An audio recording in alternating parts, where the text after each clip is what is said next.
Президент Садыр Жапаров бүгүн 9 ноябрда коомдо талкуу болуп жаткан актуалдуу маселелер боюнча түшүндүрмө берди. Бул тууралуу президент соц тармактагы баракчасына жазды. Урматтуу кыргызстандыктар, коомдо катуу талкуу жаратып жаткан электр энергия жана көмүр маселеси боюнча түшүндүрмө жана толук маалымат берип коюуну туура көрдүм. Антпесе мени келип калып эле энергетика системасын кризиске батырып салгандай көрсөтүп, сындап жаткан айрым жарандарыбыз соц түйүндөрдөн түшпөй жатышат. Акыркы 10 жылдан бери бир дагы ГЭС салынган эмес. Суунун башында туруп кошуна өлкөлөрдөн кышкысын электр энергиясын сатып алып турушкан.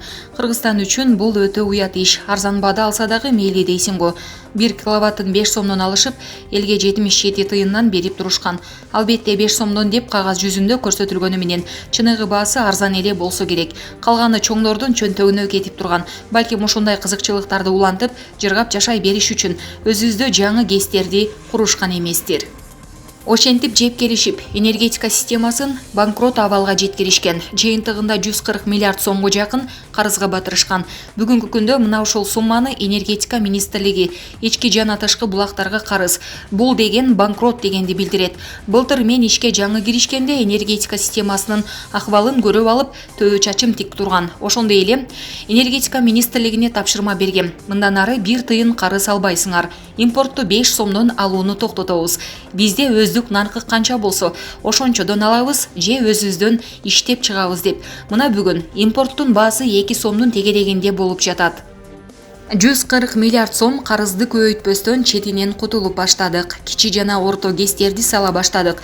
Кудай буйруса 2024-2025 жылдарга барып, энергетика системасын кризистен алып чыгабыз. Импорттоочу эмес, экспорттоочу өлкөгө айланабыз. Ага чейин энергетика министри Доскул Бекмурзаевди куурда кылып кууруп жесиңер да, бул система кризистен чыкпайт.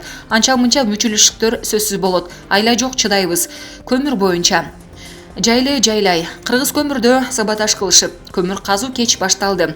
Муну моюнга алабыз. Бирок саботажга карабай, өзгөчө кырдаалдар министрлигинин бардык техникаларын өз убагында жардамга киргизип, көмүр казууну тездетип үлгүрүп калдык. Азырда саботаж уланып жатат. Анткени ал жактагы коррупцияны жок кылып жатабыз. Кандай коррупция деген суроо туулат. Мисалы, Кара Кечиден балыкчыдагы көмүр кампага машинанын номери менен кагаз эле келет экен. Баланча машина менен түкүнчө тонна көмүр келип түштү деген мөр басылып кабыл алынды болот. Тагыраак айтсам, воздух келет. Воздух көмүрдөн ордун эмне менен толтурушат экен дебейсиздерби? Балыкчыдагы кампадан кум аралаштырып жиберишет экен. Но ошентип ТЭЦке алып келгенде бармак басты, көз кысты болуп эле өтүп кетип турган. Кара Кечеден баштап ТЭЦке чейинкилер менен кумдан түшкөн пайданы бөлүшүп турушкан. Ошентип ТЭЦ кум аралашкан көмүр жагып жүргөн. Ошол үчүн ушул ишке аралашкан бир нече адамдар камалышты. Кум аралашкан көмүр жагууну токтоттук. Башка коррупциялашкан иштердин үстүнөн дагы иштеп жатабыз. Кыскасы, чирип калган системаларды тазалап жатабыз деп билдирүү калтырган президент Жапаров.